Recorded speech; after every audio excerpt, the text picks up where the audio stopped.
Oi pessoal, eu sou o Marcos e esse aqui é o Comunidade Libertação, nosso canal para falar sobre capoeira, comunismo e Revolução Brasileira.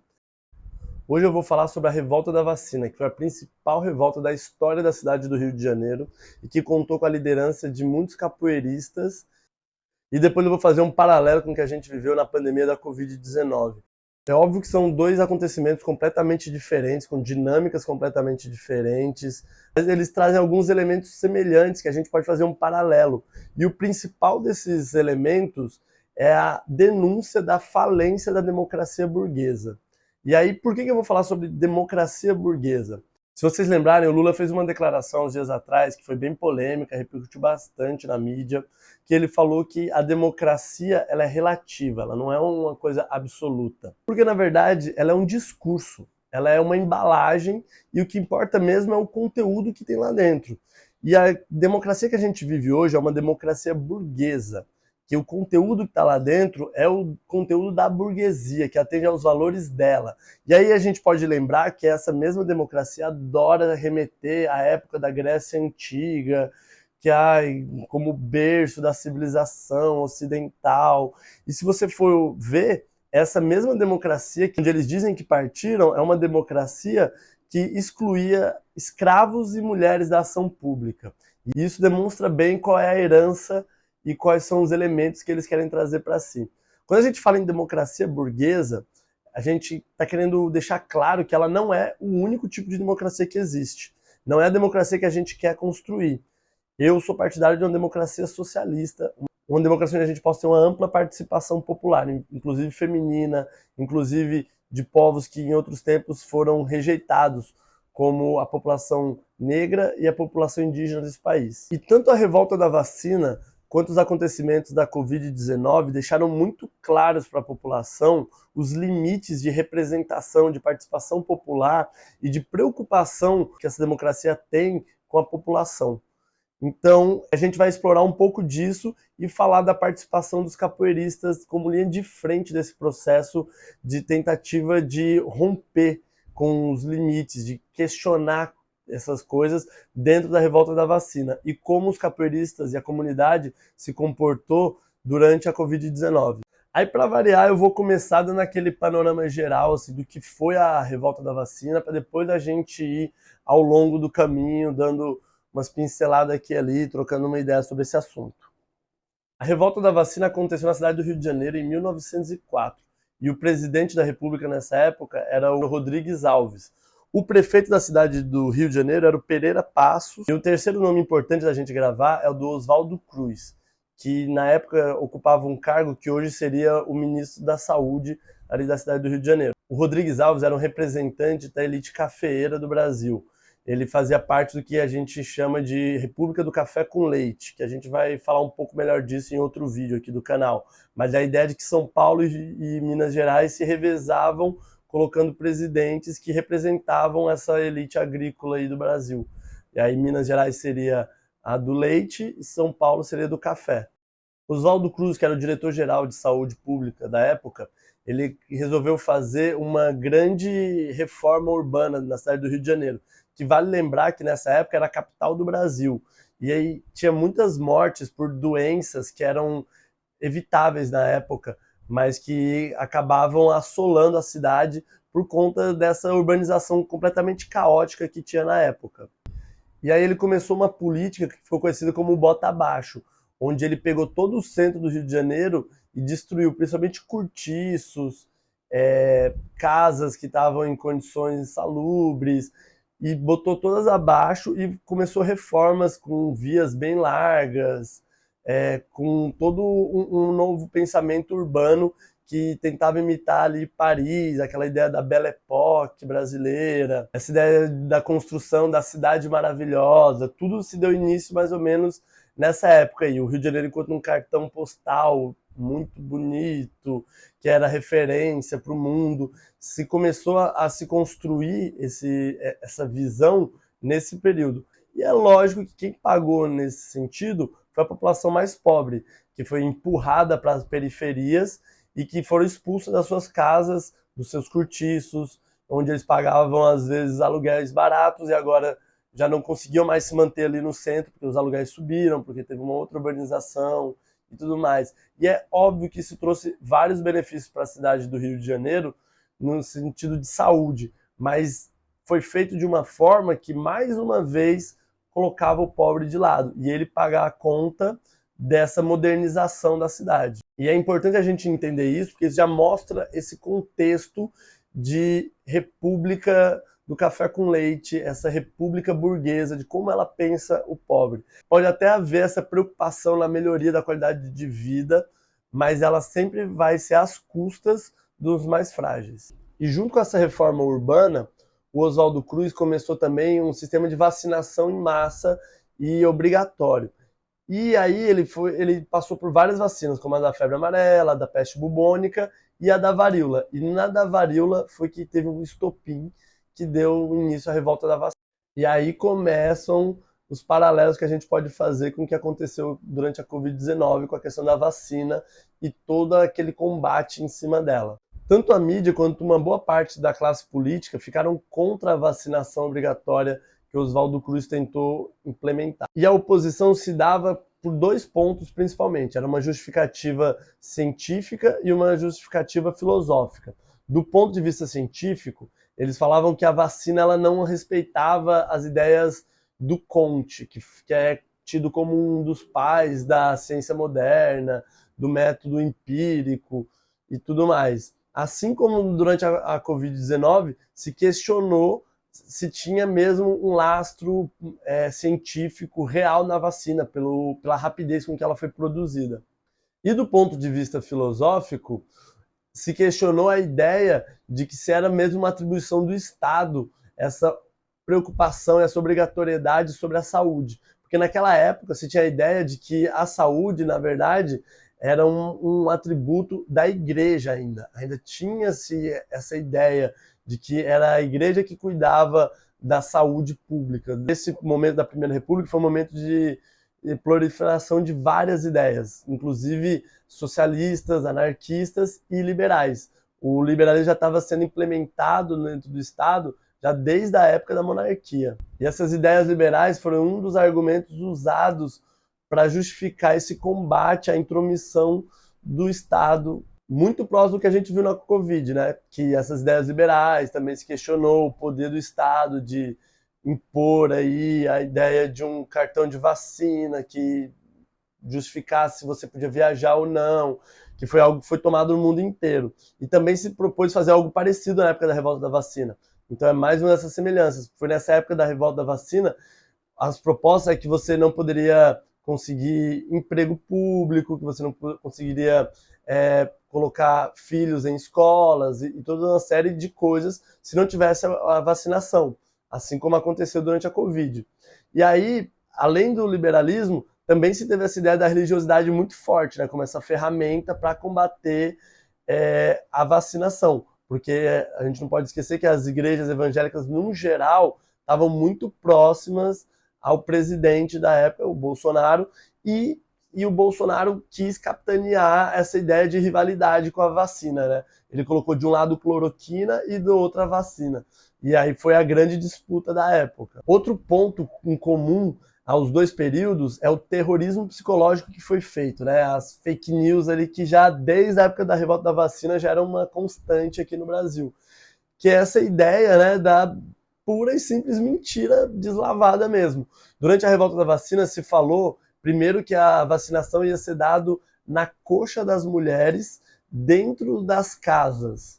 E isso numa sociedade patriarcal, machista, dentro de uma lógica burguesa de sociedade, né, que era o que estava sendo construído nessa época, foi tomado como um ataque à propriedade privada dos homens ali, dos pais, dos maridos que iam ter suas filhas, suas esposas violadas pelos agentes sanitaristas. E além disso, se espalhou a ideia de que a vacina ela causaria várias doenças, como sífilis, epilepsia e meningite.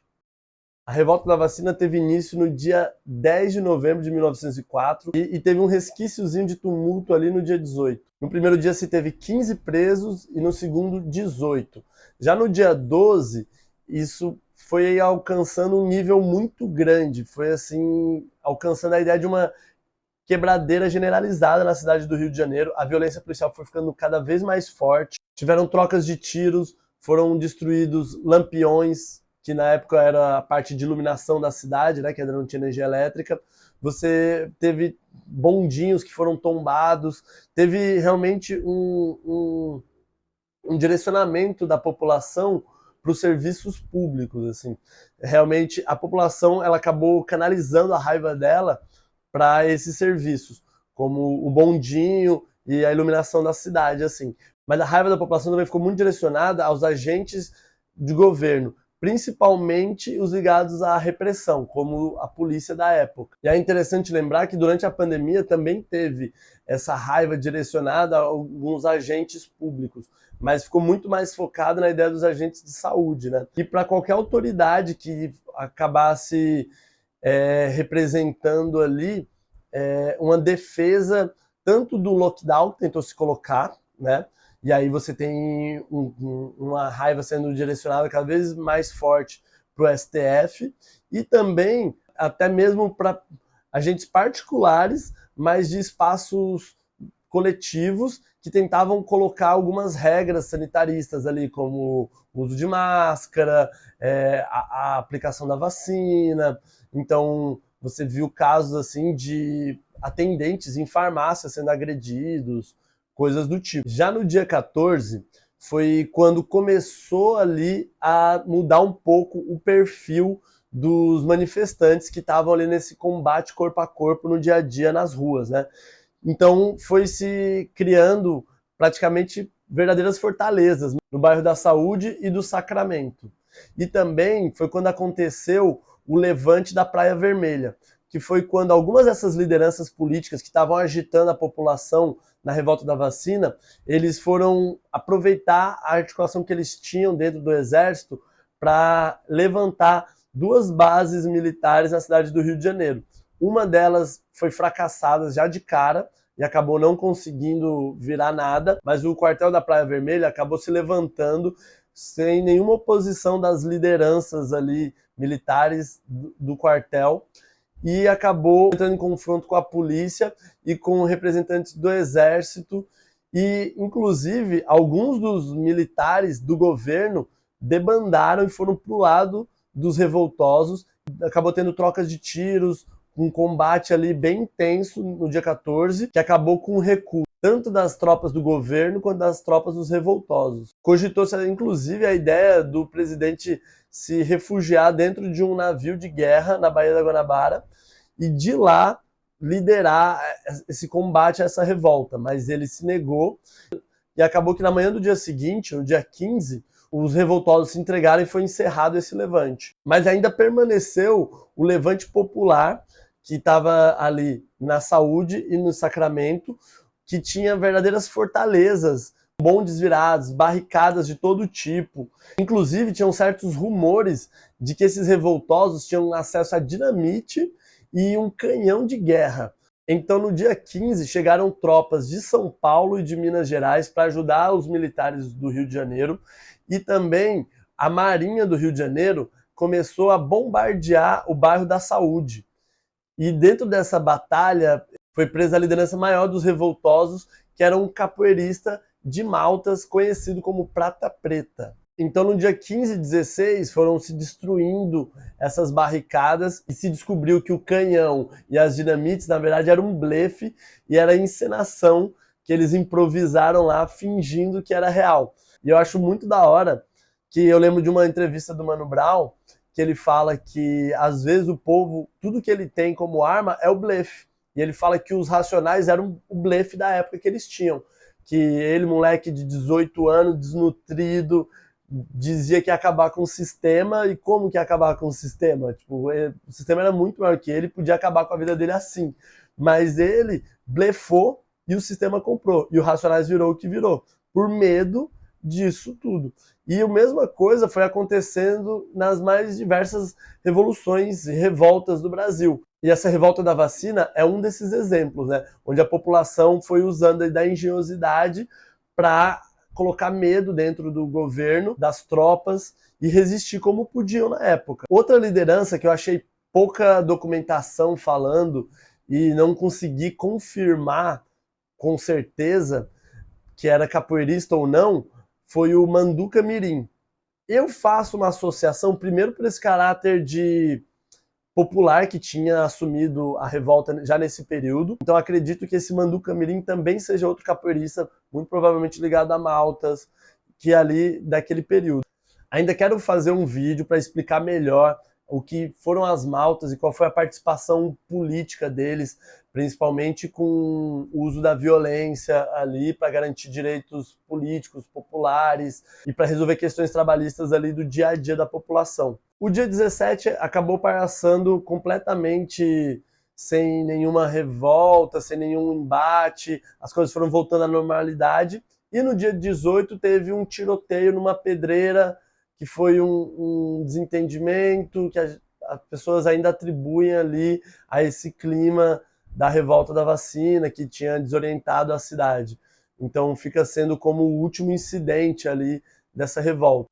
Aí alguns elementos que eu queria ressaltar do que estava acontecendo na época, ali, naquele período durante a revolta da vacina, e que a gente pode também fazer paralelos com a Covid-19, foi relacionado ali à movimentação popular que estava acontecendo na época e esse sentimento de insatisfação com essa democracia burguesa, que já nasceu contra o povo, né? Porque uma das ações primeiras dessa república foi criminalizar a capoeira e combater ela de uma maneira ostensiva. Não que a capoeira não fosse criminalizada antes, mas foi nesse período que ela entrou no Código Penal. Antigamente ela era uma coisa muito ligada a posturas, e era uma coisa de cidade, cada cidade fazendo ali sua legislação contra a capoeira.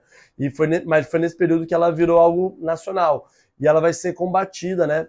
Ela vai ter a grande perseguição aos capoeiristas, que a gente vai falar disso em outro episódio. Então esse foi um período de muitas revoltas, de ampla participação popular, assim, você via muitas manifestações na rua que estavam acontecendo justamente nesse período do final do Império para o começo da República. Se falou que o nascimento da República ela já foi apartada do povo, né? Ela aconteceu como um golpe militar, sem a participação popular. Tem até a ideia que é de que o povo teria assistido atônito à proclamação da República.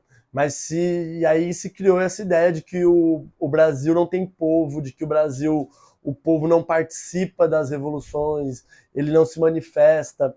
Só que isso, nos poucos anos ali do começo da República, já foi completamente desmentido, né? Já foram tendo várias revoltas, várias convulsões sociais, e a revolta da vacina foi a principal dentro da capital do país. Então esse já era o contexto que antecedia a revolta da vacina. E a gente pode ver que o contexto que antecedeu a Covid-19 aqui no Brasil foi um contexto muito parecido, né? Onde você teve ampla participação popular de massas ali nas ruas, tanto da direita quanto da esquerda. Então a gente está num momento de propagação, de retomada de ideias. O comunismo, o socialismo, que já chegou a ter como principal partido de massas do Brasil o PCB, agora foi ressurgindo nesses últimos anos e está tomando espaço aí no debate público e se colocando como um representante desse sentimento antissistema que está crescendo, como cresceu ali no período da revolta da vacina. Então, essa revolta contra os serviços públicos, contra o Estado, enquanto essa força de opressão, ele foi capturado pela direita nos últimos anos, mas historicamente sempre foi uma pauta da esquerda, um sentimento da esquerda. Até porque o Estado que a gente tem hoje é um Estado burguês, e por definição já é um Estado de direita, já é um Estado que atende aos interesses da conservação, do status quo como ele é hoje. E esse sentimento antissistêmico, ele vem acompanhado já dessa ideia, né, de uma descrença no jogo político burguês. Então, tanto na época da revolta da vacina, quanto nos dias de hoje, a gente vê uma grande abstenção nas votações, você vê um grande ceticismo, né, quanto aos interesses ali dessas classes políticas. Então tem essa ideia de que são todos iguais. Então é um discurso que ainda convence muita gente. E aí no tocante à capoeira, a gente viu que os capoeiristas eles tomaram a linha de frente da revolta da vacina. Isso aconteceu muito porque eles eram um grupo político muito forte na Primeira República. Eles tinham uma ação política direta, tanto ali se associando a partidos políticos, seja monarquistas principalmente, mas em alguns casos republicanos, para garantir às vezes o ataque a espaços de votação que sabia-se que tinha uma predominância ali dos opositores, então tinha muita quebradeira, ataque, destruição de urna. E logo após o fim da revolta da vacina, foram presos 73 capoeiristas sobre a desculpa de vadiagem. E é curioso a gente ver que ao longo da história, vadiagem sempre foi uma das ferramentas jurídicas para se atacar o grupo social dos capoeiras e se construindo essa ligação entre a capoeira e a ideia dos vadios, os que não trabalham, os que vivem da criminalidade. Mas o curioso é que se você for ver os documentos da época, esses que são presos por vadiagem e ligados à capoeira, em sua esmagadora maioria, tinham sempre uma ocupação. Só que era uma ocupação justamente a que era perseguida e vista com maus olhos pelas lideranças políticas da República naquela época, que eram os autônomos, os que trabalhavam ali como estivadores, carroceiros e outras ocupações do tipo, esses prestadores de serviço.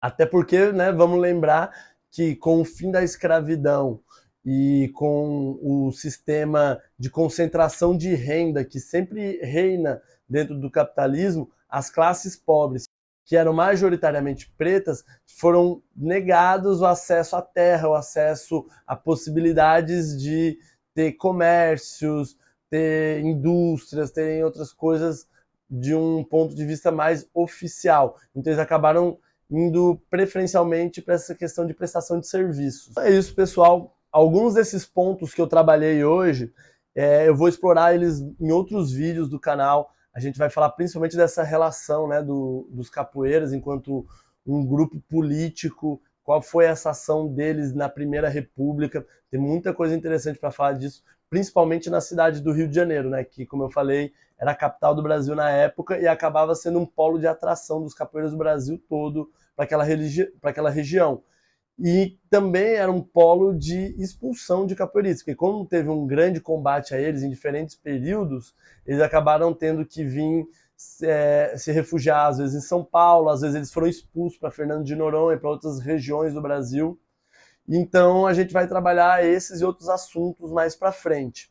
E aí, para encerrar, eu queria deixar só com vocês uma referência aqui de um livro, que é de onde eu tirei a maioria dessas informações e dessas questões que eu fui trazendo para vocês hoje, que é esse aqui, ó, Os Bestializados, do José Murilo de Carvalho. É muito bom esse livro.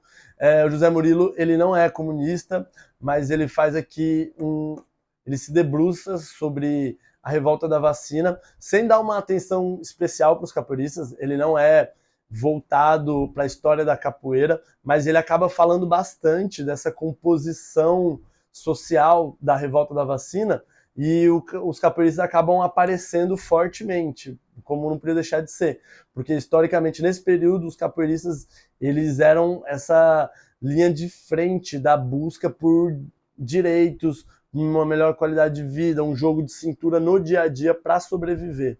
Então ele acabou tendo que também se debruçar sobre eles. Então tem muita informação legal sobre os capoeiras aqui também na cidade do Rio de Janeiro. Vale muito a pena e fala sobre o dia a dia, fala sobre os pormenores ali da revolta da vacina. Vale muito, muito a pena mesmo. Eu vou colocar o livro aí na descrição do vídeo para vocês terem acesso, tá bom? Abraço, espero que vocês tenham gostado do conteúdo. Segue aí, clica lá no sininho, compartilha, divide, manda para o seu amigo capoeirista que quer saber mais sobre a história da capoeira, manda para o seu amigo aí que é comunista e que quer também entender mais sobre a história do Brasil, das revoltas brasileiras, e inclusive da participação de algumas ideias socialistas aí ao longo dessa história e a relação aí com a capoeira, certo? Então ajuda a gente, divulga o canal, curte, compartilha, beleza?